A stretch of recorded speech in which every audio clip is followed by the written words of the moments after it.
嗨，大家好，我是坦皮叔。今天是2025年4月28号。这一期咱们聊一个这个骗子诈骗将近1000亿造成5万人血本无归的，号称黄浦江金融魔术师。有人说他是许家印第二，这个人就叫林强。我们来聊一聊他的故事为什么这么多人会上当受骗？都说江山代有才人出各领风骚数百年。这个继许家印登缝纫机之后又一位资本大佬通过精心谋划的骗局搜刮民众989亿元的血汗钱，他就叫林强，一个被誉为金融魔术师的天才。与其他卖股权套现跑路的老板不同的是，林强善于创新，也就是他不是那种简单的那种粗暴的朴素的那种骗人家是走的是创新之路，很新奇。他总能将两种毫无关联的产品混到一起，再经过3寸不烂之舌的渲染，林强就能轻而易举地骗到投资者的信任，从而设计一个惊天骗局。可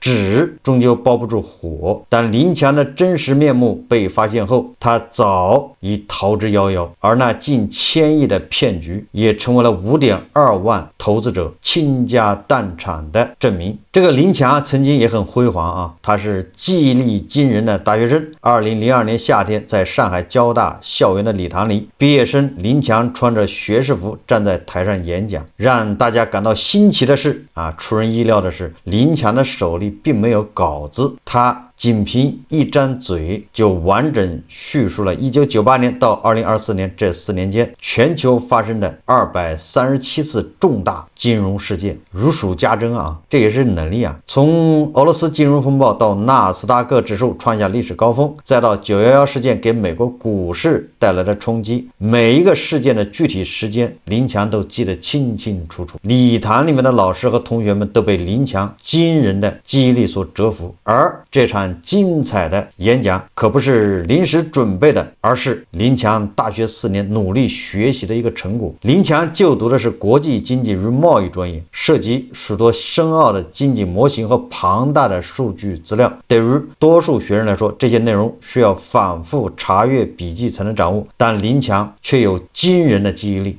有人确实是这样过目不忘，一目十行，但有人记忆力就是差。这个林强他就能做到过目不忘，所以毕业典礼上，他用一场将近28分钟的精彩发言展现了自己才能和多年的知识积累。因此在演讲结束后，院里一位经济学教授拍了拍林强的肩膀，并语重心长地说道：你这记忆力要是放在金融领域，肯定能大有作为。果然有大有作为，说者无心听者有意。教授的这句话如同预言般改变了林强未来的人生轨迹。毕业以后林强就一头扎进了竞争激烈的金融行业。他先是加入国寿人泰保险公司，从最基础的销售员做起，不容易交大毕业跑去干保险业务员，这个说明他还是有一些与众不同的地方。凭借条理清晰的表达能力以及天生的亲和力，林强很快就获得了客户的认可，业绩也迅速提高。不仅如此，林强还组建了一支多达250人的销售队伍，并且将这支队伍培养成国寿人泰的全国营销冠军团队。那就说明他不仅自己可以，他还可以带领一支队伍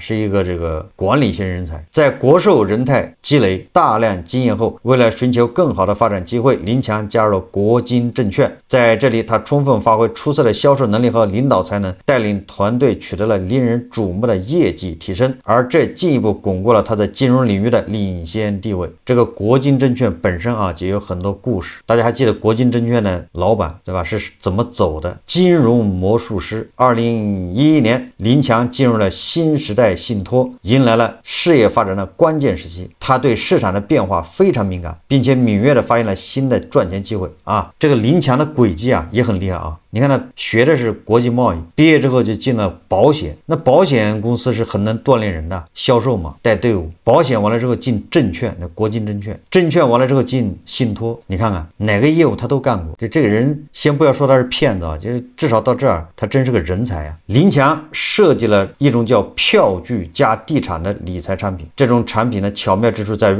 他把风险比较低的票据生意与收益比较高的房地产投资组合到了一起，这样一来既满足了投资者想要赚更多钱的愿望，表面上又提供了安全保证，所以这套产品一经问世，便很快受到市场的欢迎。据了解，在第一年，林强的这款产品销售额就高达137亿，相当于全国信托行业总额的5.3%。所以从那之后，林强被人叫做金融魔术师。不过，在荣誉和赞扬的背后，林强内心对财富的渴望也越来越强烈。2016年1月，林强选择自己单干，他成立了和合首创公司。而为了彰显公司的实力和远大目标，林强直接在黄浦江上租了艘游轮开酒会。酒会上，林强非常自信地向大家宣布，他要把和合首创打造成中国版的黑石集团，成为国内最顶尖的投资公司。此话一出，顿时引来了17家投资机构。这17家机构有的是银行，有的是基金，总之都是看好林强的未来。不过林强心里十分清楚，光靠能力赚钱是有极限的，他还得在社会上立人设。于是林强便开始积极参与公益活动，摘口罩、建图书馆，这让他荣获陆家嘴金融城10大杰出青年、2021年度行业领军人物等称号。那就开始包装自己了啊！成功把自己打造成一个奋发向上、热心公益的企业家，开始谋划惊天骗局啊！2017年，林强开始卖合银保理财产品，不仅打出了6.8%的预期年化收益率，还宣传底层资产穿透至4大行票据，意思是钱最后会跟工农中建4行挂钩。于是，在高回报低风险的诱惑下，长三角一带的投资者坐不住了，不论是退休教师还是街边小贩，全都把钱投进了合银保，甚至有的还押上了房子。其实投资者的心情啊可以理解，毕竟谁都喜欢天上掉馅饼的感觉，但殊不知正是人性的贪婪诱使他们掉进了林强的陷阱。表面上林强风光无限，依然在尽心尽力的经营着公司，可私下里他却开始策划一个大阴谋。林强在天津自贸区注册了一家名为瑞玉兆租赁的空壳儿公司，在3年时间里，他通过这家公司悄悄转移了高达200多亿元的巨额资金。这些资金的流动都经过精心包装，对外宣称是正常的商业往来，但实际上他们都被林强转移到了海外的账户里。此外，林强还利用在新加坡开设了私人银行账户，把高达89亿元的巨额资金转移到了位于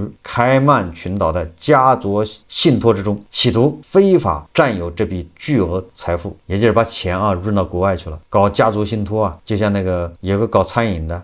他欠人钱没钱给，但是他在海外搞一个10亿的家族信托，然后再把自己包装成一个民营企业家，而且这些人你不服是不行的。2021年，和合首创的资金运转出现严重问题，合银保理财产品无法按时兑付，这个也就是庞氏骗局嘛，对吧？进来的钱已经比出去的钱少了，那池子很快就会干，兑付很快就会出现问题。这时投资者们才意识到事情不对劲，很快恐慌的情绪在投资者圈内传开，大家纷纷拿起电话试图联系公司，但无论他们用什么方法，最终都是石沉大海。与此同时，2023年4月，林强声称去东南亚考察新能源，实际上是借此机会潜逃出国。而在接到受骗的投资者们求助后，专案组立即启动调查。他们一方面密切关注林强家人的动向，另一方面深入调查其栖地的冷链物流公司，同时还与国际刑警组织联系合作。通过多方努力，专案组最终确定了林强的藏身之地巴厘岛。2024年12月9号，林强在巴厘岛落网，随后被押解回国，结束了他持续20个月的逃亡生活。那跟徐老板一样，殊途同归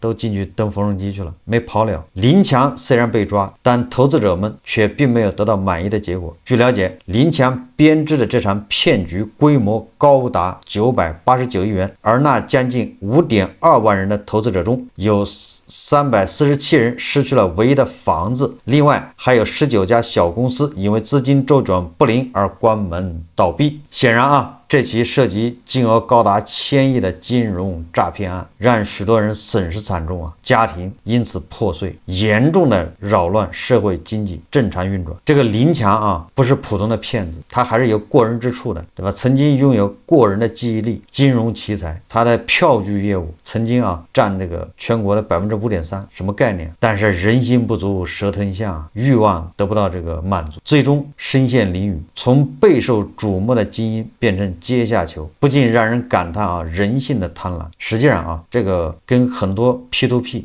跟很多互联网金融，跟很多什么信托、理财、暴雷一样，没什么新鲜的。你如其说他是对人性贪婪这个无法遏制你还不如说我们的金融监管叫漏洞百出。这样的悲剧数不胜数。我想大家恐怕还记得深圳有个叫鼎泰丰的老板，居然叫禅意投资。如果说像那个中植系，它还有很多包装，对吧？它下面还有很多资产眼花缭乱，然后中植系它请的都是正山旋转门对吧？他这个风控官请的是国家经管局的什么厅级干部，请的都是主管部门的曾经的领导。他这么一包装，你给人感觉非常正规容不得你半点怀疑。人家下面还有资产，有矿，有新能源。我在我的节目里面说过好多回，我不仅我本人跟中融信托跟中植业务上打过交道，我还接到过他们的这个推销电话，我跟里面的很多高管还是朋友。2021年我接到他们中植下面的应该叫星湖还是叫什么我都忘了一个女的销售给我打电话，让我买她的理财产品，当时收益率还是10%吧，还是多少8%，我记得不太清楚然后我就问他你的风控措施，然后他跟我说了一通说这个我们投的是新能源，是符合国家产业政策。那你的资产是什么他的资产是新能源相关的上市公司。我说你具体的资产，他说不出所以然。然后我就反问他，我说那你是不是就是资金池？他说是的。我记得我当时还做过节目，我认为他很快就要黄，对吧？有很多粉丝看了那个节目，果不然1年之后还是2年爆雷如果你说这个中植中融出问题，它还有很大的迷惑性，对吧？它至少还包装一下自己，它显得好像是那么回事。那你说这个鼎泰丰是什么个东西禅意投资，这已经玄学了。所以我们先不说这个金融监管体系是不是哪儿有点问题，我们先说这个咱们投资者，有的时候真的不能说这些骗子多高明这骗子一点都不高明，为什么还那么多人上当受骗呢？就是这是我不太理解的地方。所以说有的骗子说这是按智商来把大家的钱重新分一下，这个说的也有道理就手上有钱的那么多人居然智商那么低，就是这并不高明的骗局，他们就愿意相信，对吧？莫名其妙一个人他就说我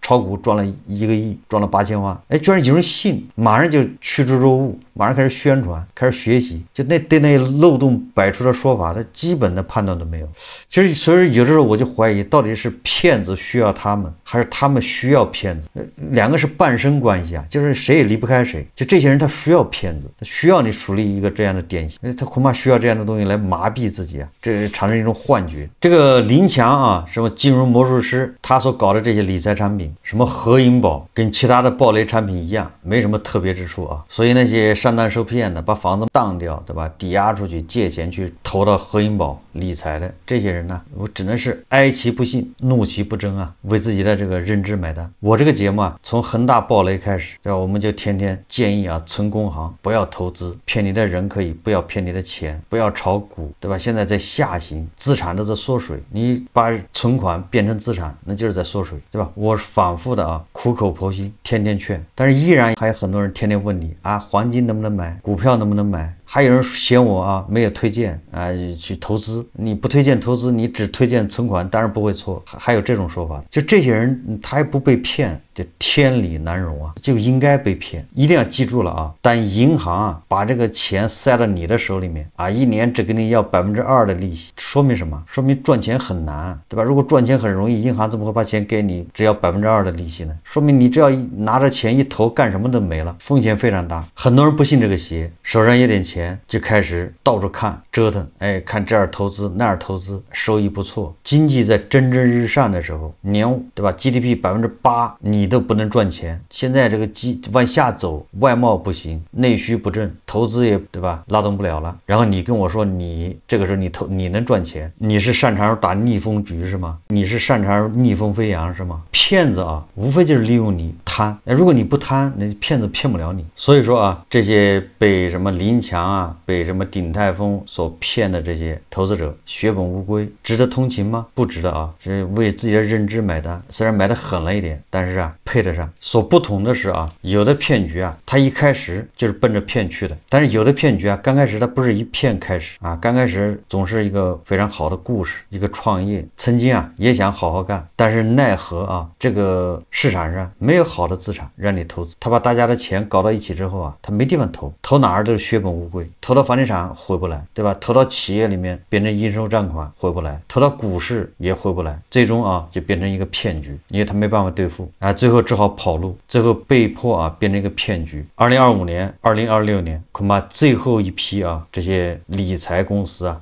彻底的暴雷，玩不下去了，很多小额贷款公司也要暴雷。昨天啊，这个周鸿祎啊，好像去重庆吧，我看了一下视频啊，是在直播还是在干什么？跟重庆那个什么荣昌什么，反正在那儿做宣传吧。有一个不着调的啊网友问周鸿祎说：“我欠那个360的钱，360借条我不还了行不行？”然后周鸿祎马上说：“360跟我没关系。”迅速切割啊，360跟周鸿祎有没有关系我也不知道，大家自己可以去查啊，可以这个自己去验证。但是周鸿祎这么迅速的跟360借条做切割，是已经说明问题，至少说明第一个，对吧？这个整个社会对360借条这种玩法那是嗤之以鼻，对吧？迟早要翻车啊！现在还勉为其难，还在赚。这第一个就是周鸿祎也知道这玩意不是好事，该切割了。虽然赚钱，但是对他声誉影响非常大，所以断然否决，对吧？这个他跟300借条的关系。第二个就是很有可能300借条啊往下运转，坏账越来越多。这个大家也懂吧？因为经济形势不好，越来越多的人他还不起，对吧？他连这个国有大行的消费贷他都借不了，他没有那个资格，消费贷不给他，他是被迫只能跟这些什么300借条啊，这什么对吧？